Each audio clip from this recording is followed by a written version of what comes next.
So today marks one hell of a big day. So it is the 16th of September. Happy birthday, Maggie, my youngest, 19 years old. I mean, damn, man, I'm getting old. So much in the past. I spent this last week, actually literally nearly the last month in Missouri working on things there. And there come a point where I was standing there and I was like, there's all these memories, all these things from the past that I've had with my kids and now my grandkids, and I'm watching pictures of my grandkids grow up, and then you get those memories that pop up on your phone that shows you, it recognizes the face of somebody. It takes you all the information. So it pulls everything of Heather, my oldest grandkid, Pumpkins, and it just shows me all her pictures from when she was just an infant, and then all the different stuff she had. I pictured with her to the where she is today, and it's happened so stinking fast. And you get in that point of loss, and I just was feeling that, and it was just getting at me. And I had this moment of epiphany. It was really, really interesting, the loss that we're having in this life as things start to happen around us. And we become what I feel is a lot less significant in the life of others as they're growing and becoming. And you're just really a passerby in their existence. We are the center of our own existence. Everything's happening to me, and I feel only what's happening to me. I understand the people I interact with, they only look at what's happening to them. It's not what's happening around them. We have to try and get out of that mode. And so I know that I'm just passing by people's lives. And when I see that, and at least I'm able to recognize it, right, and to take and pay attention to the moments that are being given. But those things, they're fleeting. You lose those in a second, and then it hit me. It just really, really got to me. It's like we've always existed, right? This life is just but one piece on a long eternal journey, if you will. So it really just boils down to, I mean, and don't know what your theology might be. And I know you don't come to this and watch this stuff for a theological discussion, but ultimately it's our relationship with God. It's our relationship with Christ that makes sure that we have, once you get there, you start to come to that realization, a lot of that just kind of pain lifted when I had that kind of epiphany. I mean, we already know that, something we're already aware of, but I had that epiphany. I was like, it's not for me to be so grounded in what's happening here, but gather those relationships and those experiences, take them on to the eternities, and be focused on doing the right thing by the right people, well, by everybody really, and making those connections and take those on into the eternities. Because every single connection we make, I'm a people collector. I think we only leave this world with two things: relationships and experience. And without either one of those, we don't have anything.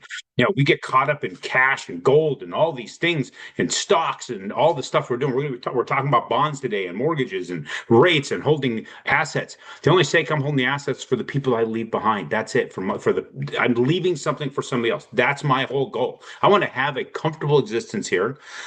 But what does that comfortable existence do for me when in reality, I'm not going to take it with me anyway? I want to be able to leave something for others to be able to perpetuate. One of the reasons I got this. And today also, the reason it marks such a great day is today will be our first in-person podcast of me and the artist, Eric, my brother. We're doing today with a specific show. We're trying to go on 100 podcasts. So if there's something that you are into, you like a specific podcast, please suggest it. Connect us. Connect me with that person. I want to get them. This is a limited edition paperback just for the podcasters. I'm sending out to them so that way they have that limited edition. So I can, we can go in and talk about this and what we're trying to leave the world with this. The artwork that Eric put forth, the forward by Robert Allen. If you guys don't know who Robert Allen, look that some bitch up. He's the OG of real estate. And then the afterword by Dolph DeRoos. Look him up too. Very, very heavily sought out man. Both these guys are I'm being bookended by two of the OGs of real estate. And so check it out. If there's something that you think that I should be talking to somebody on a podcast about, bring some information to the world, please connect me up with them. I'd love to be able to connect that up. So then let's talk about today. Why we're even here. We're going to talk about the market, not talk about all the theological stuff and where we're at. And we're at a point where we're kind of poised for something, right? We've got the Fed is going to talk about rates tomorrow. So we got the Fed rate decision, but coming into that, we got import prices today, retail sales, they were up from what was forecasted, and they're up from the prior release. Then we've got retail sales excluding autos. That was up pretty significant. So we have people spending money. So that's going to be interesting reading. How's that going to affect what they do with the rates? If people are spending money and retail sales are up. We've got industrial production, which is on par with what was forecasted, which is actually up from what it was before. Again, another reading of production. Capacity utilization, we are almost right on par with forecast. And we are in line with what the previous reading was. So business inventories are up.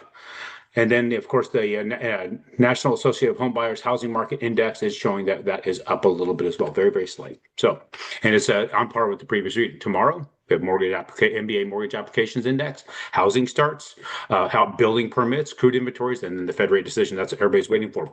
So, what has the Fed rate decision done so far in the past? I'm just sharing with you what has happened in the past, not a predictor of future, but usually the past does predict our future when you look at certain things. So let's look at this. Where were we when the Fed did its decision a year ago? A year ago, the 18th of December of 2024, we were in practically the same spot. We are literally, let me see here. We are within, right now, I'm going to just do a quick measurement.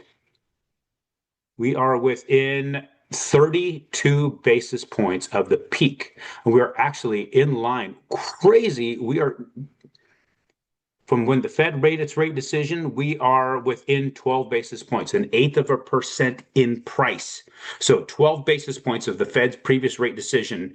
And what happened when that happened? Here it is right there. I'm going to zoom in on this so you guys can see it. Fed rate decision was this date here. Here's where we are. We're basically right within that same range.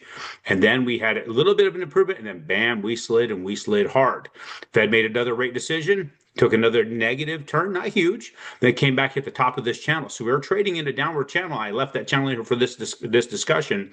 Fed made another rate decision. We took it down to the bottom of the channel again before we worked our way back out of it. So I anticipate if we are in that same spot right now, basically where the Fed was, I'm going to put this line so we can see exactly where we were. It's going to take a little bit of movement here to be able to show this. I'm going to draw us a line across from that. So there we are. That's where we are in comparison to the day the Fed made that decision. I might be off just a little bit. In fact, I think that's where, yep, there we are. That's the bottom of it. So look, our wick is hitting that. The wick is hitting the bottom, was hitting the bottom where it started the day the Fed announced it. So tomorrow we could be in here. So it's possible we could break up in here and come right back out of it. But it was only up above that when the Fed announced, before the Fed announced. So it was above it before. Here's where we are. We're matching the open with the top of our wick presently. Look at that.